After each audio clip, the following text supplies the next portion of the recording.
राष्ट्रवादी काँग्रेस पक्षात 2 वर्षांपूर्वी उभी फूट पडली। यावेळी अजित पवारांसह 40 आमदार हे पक्षातून बाहेर पडले आणि मग अजित पवारांनी सुद्धा एकनाथ शिंदेंच्या नेतृत्वाखालील महायुती सरकारमध्ये सहभागी होण्याचा निर्णय घेतला आणि मग अजित पवार भाजपसोबतही गेले। त्यानंतर अजितदादांना फडणवीसांसोबतच उपमुख्यमंत्री पद सुद्धा मिळालं। मात्र त्यानंतर अशा घडामोडी घडल्या की तिथंही अजितदादांनी महायुतीसोबत भाजपसोबत जाऊन सुद्धा स्वतःची आयडेंटिटी मात्र जपली। आता ते कसं तेच सविस्तर सांगते, त्यासाठी हा व्हिडिओ शेवटपर्यंत पहा। नमस्कार, मी कोमल, सकाळमध्ये आपलं स्वागत। आता isakal.com आहे देशातील नंबर 1 ची मराठी न्यूज वेबसाईट। प्रत्येक अपडेटसाठी isakal.com ला नक्की भेट द्या। राष्ट्रवादी काँग्रेसचे पक्षप्रमुख आणि ज्यांना आता खरं तर राष्ट्रवादी पक्षाचं निवडणूक चिन्ह आणि नाव मिळालंय अशा अजित पवारांकडे मागील 2 वर्षांपासून चर्चेचे अनेक विषय आलेत आणि त्यातल्याच काही महत्त्वाच्या विषयांवर आपण बोलणार आहोत, जिथे खरं तर वादालाही मुद्दा होता, पण जिथे अजितदादांनी स्वतःची एक ओळख जपली। आणि कारण का तर हिंदुत्ववादी पक्षांसोबत जाऊनही राहूनही पुरोगामी भूमिकेला चिकटून राहण्यासाठी ते करत असलेली त्यांची कसरत। गेले काही दिवस अजित पवारांचे मित्रपक्ष असलेले भाजप आणि एकनाथ शिंदेंची शिवसेना या दोन्ही पक्षांमधल्या नेत्यांकडून जेव्हा जेव्हा धर्मांधारित वक्तव्य करण्यात आली, मतं मांडण्यात आली, त्यावेळी अजित पवारांनी आपलं परखड मत हे समोर येऊन मांडलंय आणि पुरोगामी भूमिकेला धरून राहण्याचा ते प्रयत्न करताना दिसलेत। मात्र महायुतीतल्या पक्षांची विचारधारेच्या पातळीवरून सुरू असलेली कसरत सुद्धा स्पष्टपणे दिसून आली। आता यातला पहिला मुद्दा जर सांगायचं झालं तर रिसेंटली जे झालं ते म्हणजे हिंदी भाषा सक्तीचं धोरण।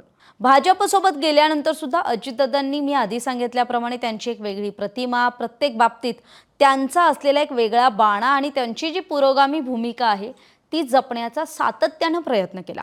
प्रत्येक निर्णय घेताना केवळ भाजपच्या सुरात सूर मिसळणं त्यांनी कायम टाळलंय। त्यांच्या मनाला न पटणाऱ्या गोष्टीला त्यांनी कडाडून विरोध सुद्धा केलाय। विशेषतः महायुती सरकारमध्ये असताना त्यांनी उघडपणे हिंदी भाषा सक्तीच्या मुद्द्याला विरोध केला आणि याच मुद्द्यावरून महायुती सरकार अडचणीत सुद्धा आलं। मग अजितदादांनी विरोध करून हिंदी भाषा सक्तीचा GR सुद्धा राज्य सरकारला मागे घेण्यास भाग पडलं, अशी चर्चा राजकीय वर्तुळात सुरू आहे। दुसरा मुद्दा म्हणजे योगी आदित्यनाथ यांच्या बटेंगे तो कटेंगेला विरोध। उत्तर प्रदेशचे मुख्यमंत्री योगी आदित्यनाथ यांनी बटेंगे तो कटेंगे ही दिलेली घोषणा हरियाणातल्या विधानसभा निवडणुकीच्या वेळी चर्चेचा विषय ठरली होती। भाजपचे प्रमुख प्रचारक असलेल्या योगींनी महाराष्ट्रात सुद्धा विधानसभा निवडणुकावेळी हीच घोषणा त्यांच्या प्रचार सभांमधून दिली। योगी आदित्यनाथ यांच्या या घोषणेला महाराष्ट्रातल्या भाजप नेत्यांनी व्हायरल सुद्धा केलं। मात्र उपमुख्यमंत्री अजित पवारांनी याबाबतची पोस्ट आपल्या सोशल मीडियावर शेअर करत विरोध दर्शवला।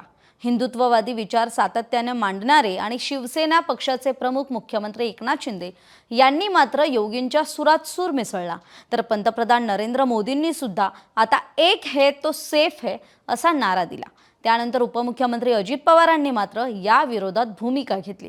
राज्यातल्या विधानसभा निवडणुकीचा प्रचार अगदी बहरात आला असताना अशा प्रकारच्या गोष्टी महाराष्ट्र सहन करत नाही, इतर राज्यांमध्ये ते चालू शकतं। महाराष्ट्रातील जनतेनं आजवर पुरोगामी पण जपलंय। महाराष्ट्र हा शिवशाहू फुले आंबेडकरांच्या विचारांना मानणारा आहे। बाहेरच्या राज्यातील नेत्यांनी इथं येऊन वेगळी वक्तव्य करू नयेत, अशी स्पष्ट भूमिका सुद्धा अजित पवारांनी त्यावेळी बोलून दाखवली होती। आणि तिसरा महत्त्वाचा मुद्दा म्हणजे नवाब मलिकांच्या घरात उमेदवारी दिली आणि त्याला निवडून सुद्धा आणलं। महाविकास आघाडी सरकारच्या काळात भाजप आणि मंत्री नवाब मलिक यांच्यात वादावादी झाली होती। त्यानंतर भाजपनं मलिकांवर गंभीर आरोप केले। काही काळ त्यांना जेलमध्येही राहावं लागलं। त्यानंतर आघाडीचं सरकार कोसळलं आणि मग नवाब मलिक अजितदादांसोबत राहिले। भाजपने त्यांना विरोध केला, मात्र अजितदादा त्यांच्या पाठीशी ठाम उभे राहिलेले दिसले। विधानसभा निवडणुकीत सुद्धा भाजपचा विरोध झुगारून त्यांनी नवाब मलिकांच्या कन्या अणुशक्तीनगर इथून त्यांना उमेदवारी दिली। नवाब मलिकांच्या कन्या सना मलिक या त्याच मतदारसंघातून निवडणुकीच्या रिंगणात उतरल्या आणि त्या निवडून सुद्धा आल्या। पुढचा मुद्दा येतो तो म्हणजे हिंदी सक्तीला अजितदादांनी केलेला विरोध. उपमुख्यमंत्री अजित पवारांनी हिंदी भाषा अनिवार्यपणे पहिल्या इयत्तेत शिकवण्याच्या सरकारच्या धोरणाचा विरोध केला. त्यांच्या मते मुलांना मराठीवर आधी प्रभुत्व मिळावं आणि हिंदीची शिकवण 5वी पासूनच लागू करावी. त्याऐवजी पहिल्या ते 4थी पर्यंत मराठी भाषेवर लक्ष केंद्रित करायला हवं असं अजितदादांचं मत होतं.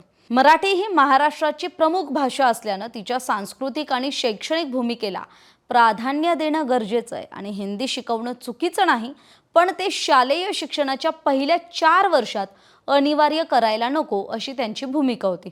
सरतेशेवटी अजित पवारांच्या या भूमिकेमुळे हा विषय राजकीय आणि सामाजिक दोन्ही बाजूने चर्चेत आला. त्यातच हिंदी सक्तीला ठाकरे बंधूंनी जोरात विरोध केला आणि मग प्रसंगी त्यांनी रस्त्यावर उतरण्याची तयारी सुद्धा दाखवली. मग मुख्यमंत्री देवेंद्र फडणवीस यांनी हिंदी सक्तीच्या विरोधातील दोन्ही GR मागे घेतले होते. त्यामुळे एकंदरीतच अजित पवारांनी भाजपसोबत जाऊनही ते भाजपमय झाले नाहीत.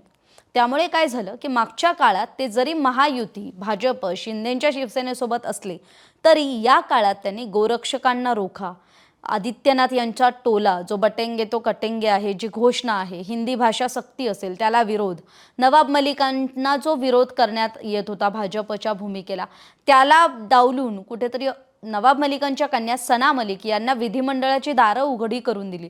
त्यामुळे अजित पवारांनी त्यांची वेगळी अशी आयडेंटिटी जपल्याचं दिसून आलंय. तर याविषयी इनपुट दिले होते माझे सहकारी सचिन वाघमारे यांनी. आपली याविषयीची मतं कमेंट करून जरूर कळवा. तुर्तास इथेच थांबूयात. तोपर्यंत पाहत रहा सकाळ. महाराष्ट्रातील सर्व बातम्यांचे विश्वासार्ह व्यासपीठ सकाळच्या सर्व सोशल मीडिया प्लॅटफॉर्मला लाईक, फॉलो आणि सबस्क्राईब करा. तसंच सर्व नोटिफिकेशनसाठी बेल आयकॉन प्रेस करायला विसरू नका.